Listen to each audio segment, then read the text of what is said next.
Bismillahirrahmanirrahim. Assalamualaikum warahmatullahi wabarakatuh.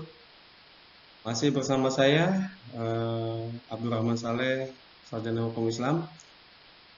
Hari ini kita akan membahas mata pelajaran Pendidikan Agama Islam di kelas 12 semua peserta sekalian di semester 1 yaitu di SMK Negeri 1 Gantar. Pada kesempatan kali ini kita akan membahas materi tentang iman kepada hari akhir. Kita akan bahas iman kepada hari akhir. Yang pertama kita akan bahas dulu tentang pengertian iman kepada hari akhir.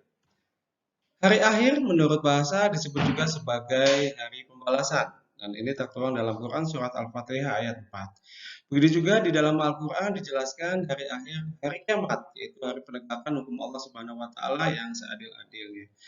Sedangkan hari akhir menurut istilah adalah hari hancurnya alam semesta secara total, termasuk isinya dan berakhirnya kehidupan semua makhluk Allah Subhanahu wa Ta'ala. Itu menurut istilah. Sedangkan pengertian iman kepada hari akhir adalah percaya dengan penuh keyakinan bahwa hari akhir itu ada dan akan terjadi serta adanya kehidupan yang kekal abadi di akhirat kelak.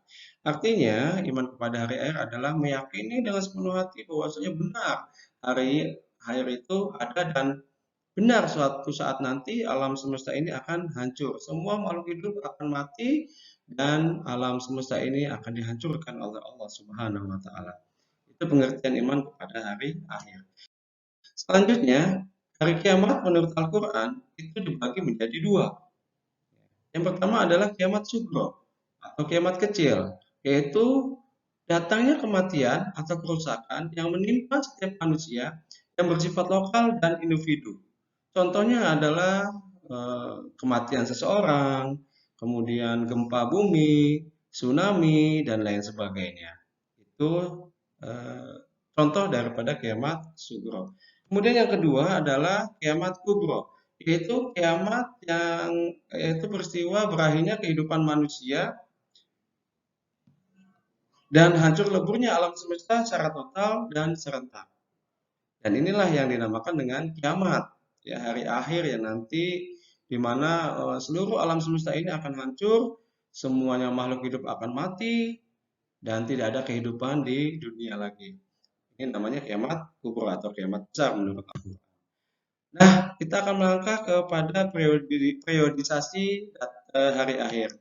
Yang pertama yaitu Yaumul Ba'as. Yang dimaksud dengan Yaumul Ba'as adalah yaitu proses dibangkitkannya seluruh makhluk dari alam kuburnya atau alam barzah.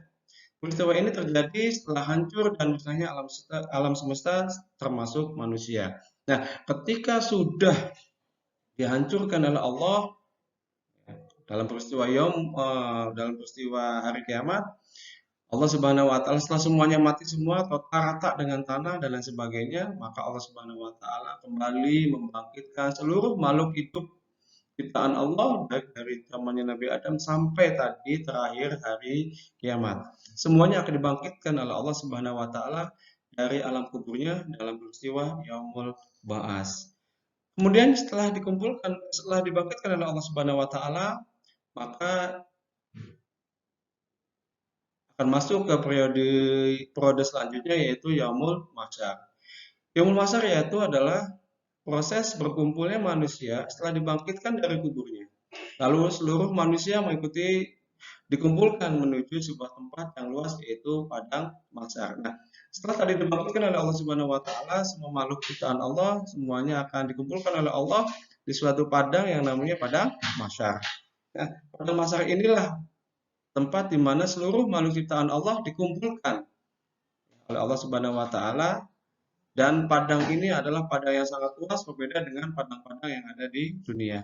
Setelah Yaumul Mahsyar, maka periode selanjutnya adalah Yaumul Hisab. Di mana Yaumul Hisab adalah proses memperlihatkan semua amalan untuk diperhitungkan dan dilihatkan baik amal kebaikan maupun amal keburukan. Setiap dosa yang dilakukan oleh manusia akan diperhitungkan dengan sangat teliti dan sangat detail. Nah, dalam peristiwa Yaumul Hisab inilah semua makhluk ciptaan Allah satu persatu akan dipanggil oleh Allah, akan dipertontonkan, akan diperhitungkan seluruh amal perbuatannya ketika di dunia, baik perbuatan yang baik maupun perbuatan yang buruk dalam peristiwa Yaumul Hisab. Kemudian periode selanjutnya setelah Yaumul Hisab adalah Yaumul Mizan, yaitu hari timbangan yang adil berisi kebaikan dan kejahatan yang telah diperbuat setiap manusia ketika di dunia. Setiap manusia akan timbang amalnya dengan seadil-adilnya, adil-adilnya.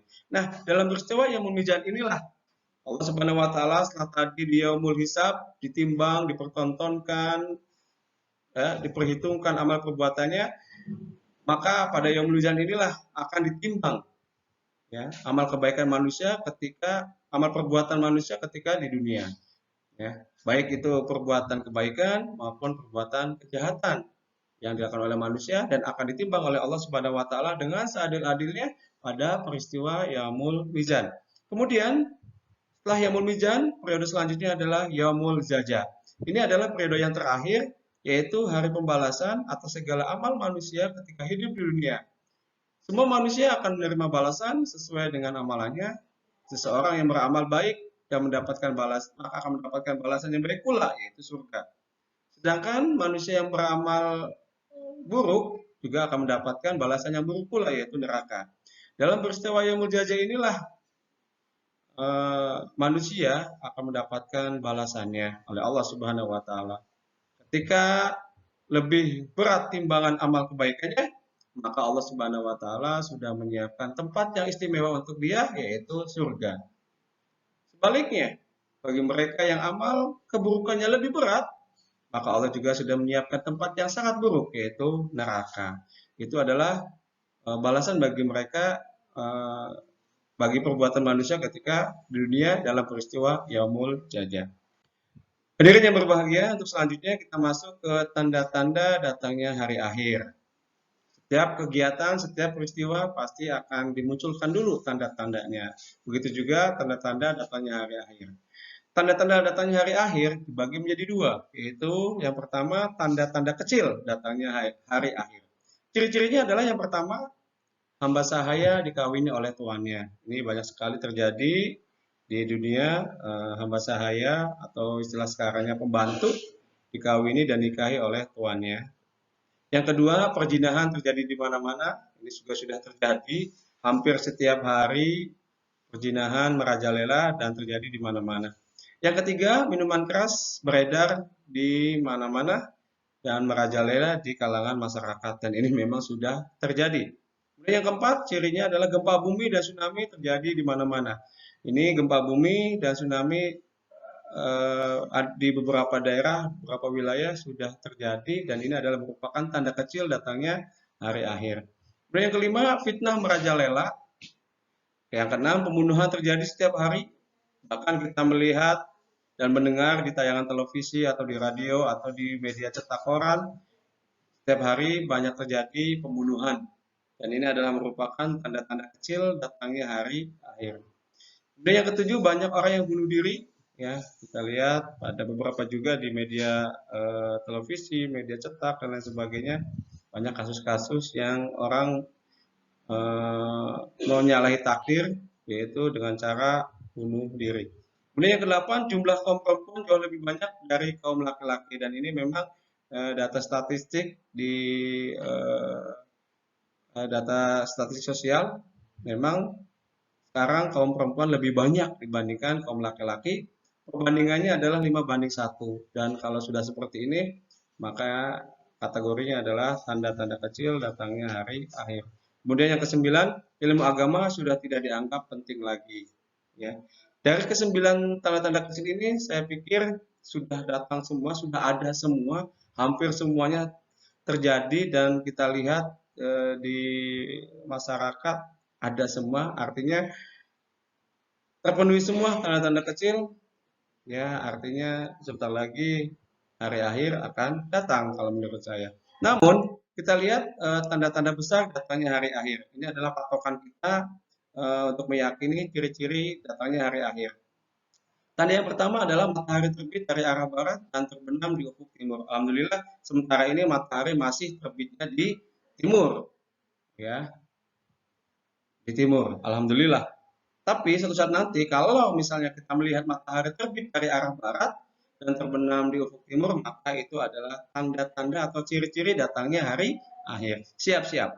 Kemudian yang kedua, munculnya binatang ajaib yang bisa berbicara. Alhamdulillah sementara ini Allah Subhanahu wa taala belum memunculkan binatang yang bisa berbicara layaknya manusia, bisa berkomunikasi dengan manusia. Tapi suatu saat nanti kalau misalkan ada yang mendengar binatang yang bisa berbicara layaknya manusia, bahkan bisa berkomunikasi dengan manusia, maka itu adalah tanda-tanda besar datangnya hari akhir. Kemudian yang ketiga, munculnya Imam Mahdi. Alhamdulillah juga belum datang Imam Mahdi, tapi suatu saat nanti kalau muncul Imam Mahdi, maka itu tanda tanda besar datangnya hari akhir. Kemudian yang keempat, munculnya bangsa Yaksus dan Maksus, yaitu bangsa perusak di muka bumi yang sangat ditakuti. Dua bangsa inilah adalah dua bangsa yang sangat ditakuti dan disegani oleh bangsa-bangsa yang lain. Tapi alhamdulillah sementara ini belum muncul yang namanya bangsa Yaksus dan Maksus. Kemudian yang kelima, rusaknya Ka'bah oleh orang-orang yang tidak bertanggung jawab. Banyak manusia yang menjadi kufur dan murtad. Dan yang ketujuh, Al-Quran sudah tidak dianggap lagi sebagai pedoman hidup manusia, melainkan hanya sekedar bahan bacaan biasa. Nah, ketujuh tanda besar ini sementara ini belum nampak. Tapi salah satu dari tujuh ini akan muncul, maka siap-siap itu adalah tanda besar datangnya hari akhir. Baik hadirin, itu saja yang bisa saya sampaikan pada pertemuan kali ini. Mudah-mudahan materi ini bisa kita pahami. Intinya adalah, ayo sebelum datangnya hari akhir, kita terus tingkatkan ibadah kita kepada Allah Subhanahu wa taala sebagai bentuk kita mempersiapkan diri untuk datangnya hari akhir. Terima kasih, kurang lebih mohon maaf. Mohon maaf apabila ada kata-kata yang kurang berkenan. Billahi taufiq wal hidayah. Assalamualaikum warahmatullahi wabarakatuh.